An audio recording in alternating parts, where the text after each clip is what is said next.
ఇప్పుడు జగన్మోహన్ రెడ్డి గారి ప్రభుత్వం అనుకూలంగా ఉంది రావటానికి 109 నుంచి 107 నుంచి 118 సీట్ల వరకు వస్తుంది. అది ఏ రకంగా ప్రిడిక్ట్ చేశారు? జగన్మోహన్ రెడ్డి జాతకం చూసా, లేదంటే ఆయన పుట్టిన birth year and date of birth తోనా, లేదంటే ఈ కూటమిలో ఉన్న ఈ కలిసిన ముగ్గురు లీడర్ల జాతకం బట్ట? ఇక్కడ 175 స్థానాలు,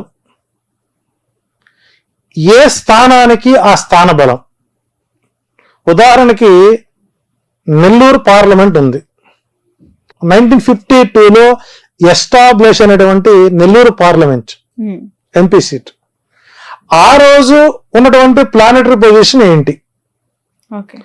యాజ్ పర్ మేధిని జ్యోతిష్యం ప్రకారం ఒక రాజకీయ ప్రొడిక్షన్ చేయాలి అని అంటే ఆ ప్రాంతం ఎప్పుడు ఎస్టాబ్లిష్ అయింది, ఆనాటి గ్రహస్థితులు ఏంటి, ఆనాటికి ఇప్పుడున్నటువంటి రాజకీయ నాయకుల యొక్క గ్రహస్థితులు ఏంటి, పార్టీ ఆవిర్భావం ఏంటి, వ్యక్తిగత జాతం ఎంతవరకు దోహదపడుతున్నటువంటి నిర్ణయాలు తీసుకున్నట్లయితే 2019లో 151 సీట్లకి ఆ భూమండలం ఆయనకు యోగించింది. సో 5 సంవత్సరాల సమయంలో ఆ గ్రహస్థితిలో అనేక రకాల మార్పులు వచ్చేసరి గురుమూడమే, శుక్రమూడమే, సూర్యచంద్ర గ్రహాలు ఎక్కువ ఉన్నాయి, ముహూర్తాలు లేకపోవడం, కొంత అనుకూల గ్రహస్థితి అనుకూలవడం లేకపోవడం, 2 శుభగ్రహాలకి 7 పాపగ్రహాలకి ఆధిపత్యాలు రావడం పూర్తి స్థాయిలో రాజకీయం మీద ప్రభావం పడుతుంది. 400 ఎంపీ సీట్లు కావాలనుకుంటున్న మోడీ గారికి కూడా ఈసారి ఎదురైతే ఎక్కువగా ఉంటుంది. 270, 280 వచ్చి అయిపోతాడు ఆయన కూడా. ప్రాంతీయ పార్టీలు హవాలు ఎక్కువ అవుతాయి.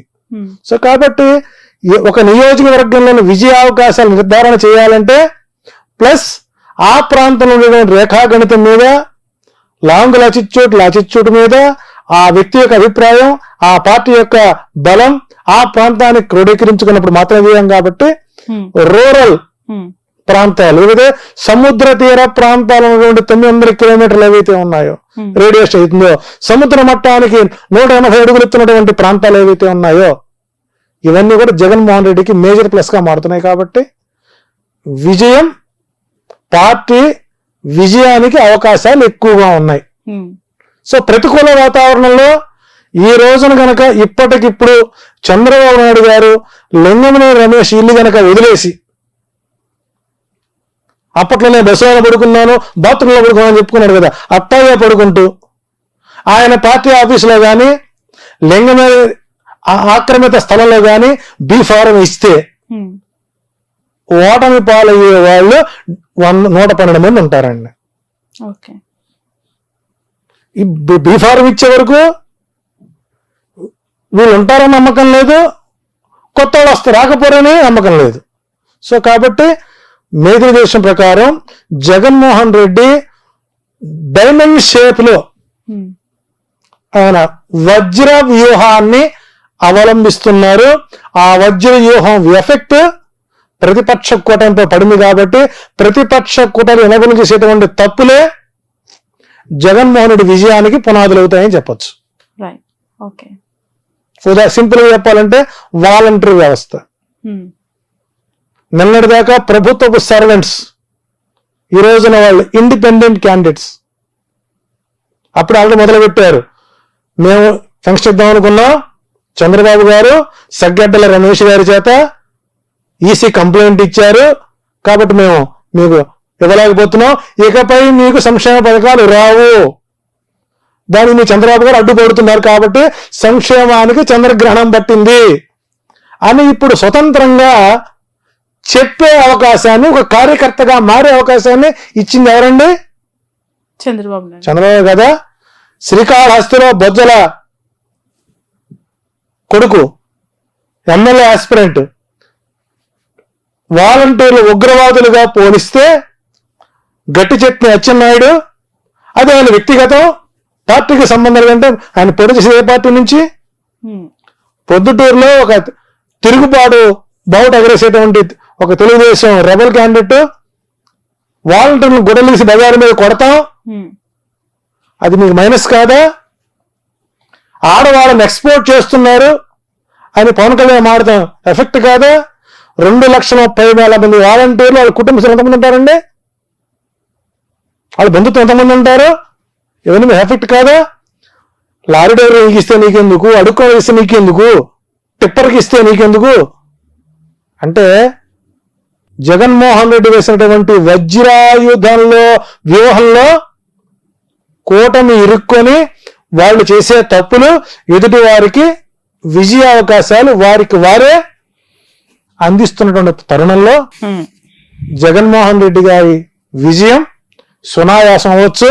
అట్లాగని చెప్పేసి కూటమిలో వ్యతిరేకత వచ్చింది, ఫ్లెక్సీలు తగలబెడుతున్నారు, గుడ్డలు తగలబెడుతున్నారు, కార్యకర్తలు కొడుతున్నారు కాబట్టి మనం గెలిచాము అని గనక వైసీపీ కార్యకర్తలు రిలాక్స్ అయితే ప్రమాదం పొంచి ఉంటుంది.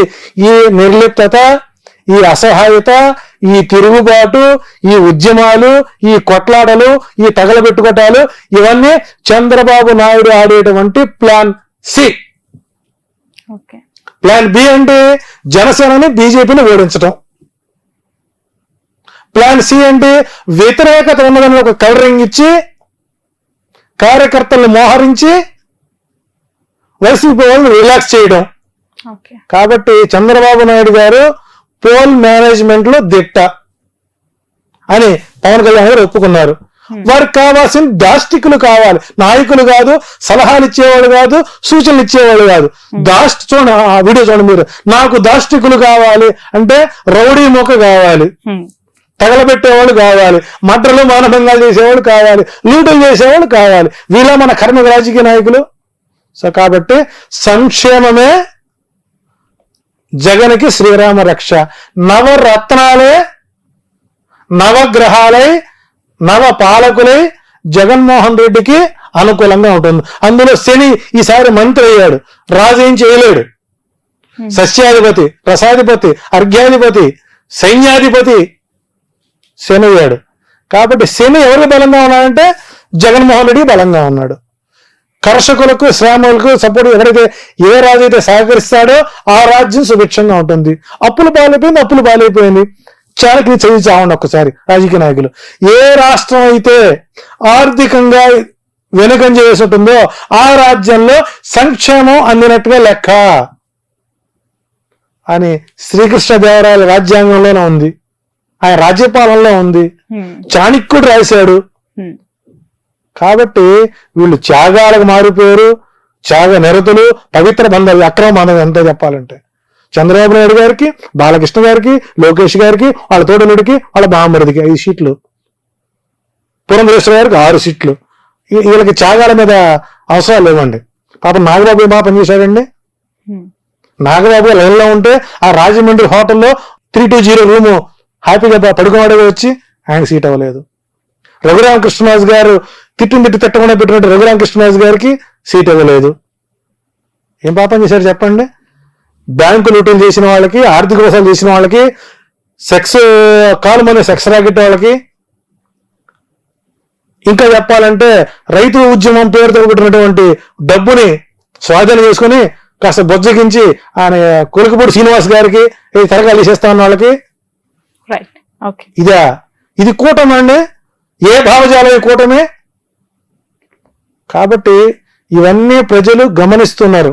మొట్టమొదట ఎప్పుడైతే ఫంక్షన్లు ఆపారో 1వ తారీఖున అది దానివల్ల మరికొంత ఓటు బ్యాంకుని వైసీపీ తెచ్చుకుంటోంది.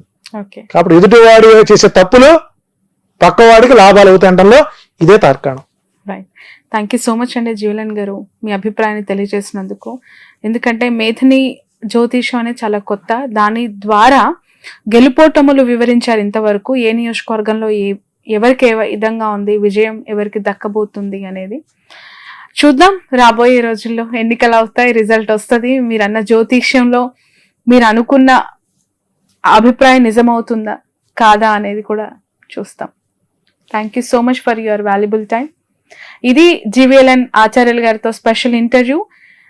ఆయన గత కొన్ని సంవత్సరాలుగా జ్యోతిష్య పరంగా అనేక విషయాలపైన తన అభిప్రాయాన్ని చెప్తూ వస్తున్నారు. రాబోతున్న 2024 ఏపీ ఎన్నికలకి సంబంధించి చాలా క్రూషియల్ సీట్స్, చాలా ఇంపార్టెంట్ కాన్స్టిట్యున్సీస్ పిఠాపురం, కుప్పం, పులివెందుల, మంగళగిరి, హిందూపురం, నగరి ఇలాంటి నియోజకవర్గాల పైన తన అభిప్రాయాన్ని తెలియజేశారు. అక్కడున్న రియాలిటీస్ అన్ని కూడా ఏ విధంగా ఉంటాయో వివరించారు.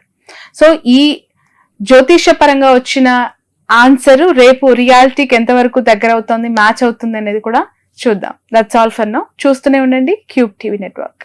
ఇప్పుడు ఆపరేషన్ లేకుండానే మోకాళ్లకు ప్లాస్మా ట్రీట్మెంట్, మీ ఆర్థోపెటిక్ సమస్యలన్నిటికీ రోబోటిక్ టెక్నాలజీ ద్వారా తక్కువ ఖర్చుతో శాశ్వత పరిష్కారం, ఫ్రీ కన్సల్టేషన్, ప్రతి ట్రీట్మెంట్ పై 20% డిస్కౌంట్. ఈ ఆఫర్ కొద్ది రోజులు మాత్రమే. త్వరపడండి. V9 hospitals 9281465842.